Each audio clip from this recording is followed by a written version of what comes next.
Dans un livre retraçant la vie de Jean-Jacques Goldman, l'auteur révèle qu'il y avait une fois où le chanteur était à bout.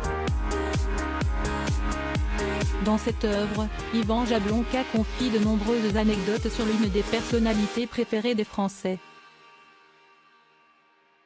Cela fait environ 20 ans que Jean-Jacques Goldman n'a plus sorti d'album. Cependant, cette discrétion n'enlève en rien l'admiration des Français pour le chanteur.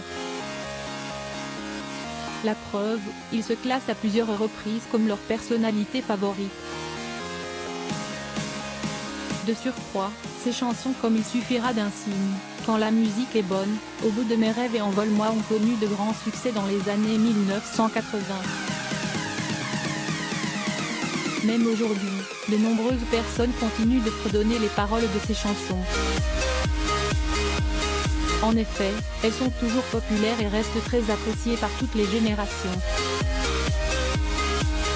Cependant, depuis plusieurs années, l'auteur-compositeur-interprète préfère rester discret.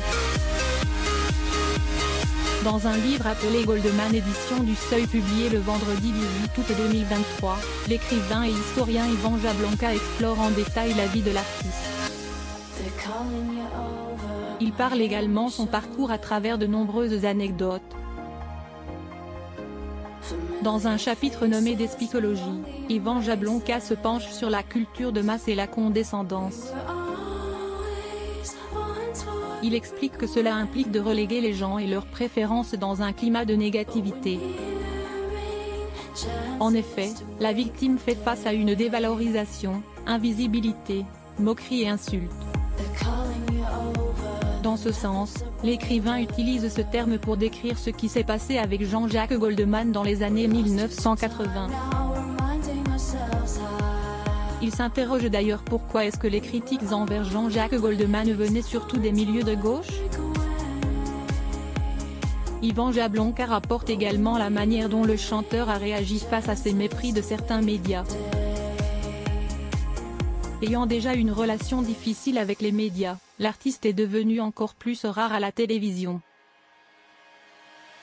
Pendant les années 1980, Jean-Jacques Goldman a su construire une relation étroite avec son public. Cela malgré les critiques de certains médias.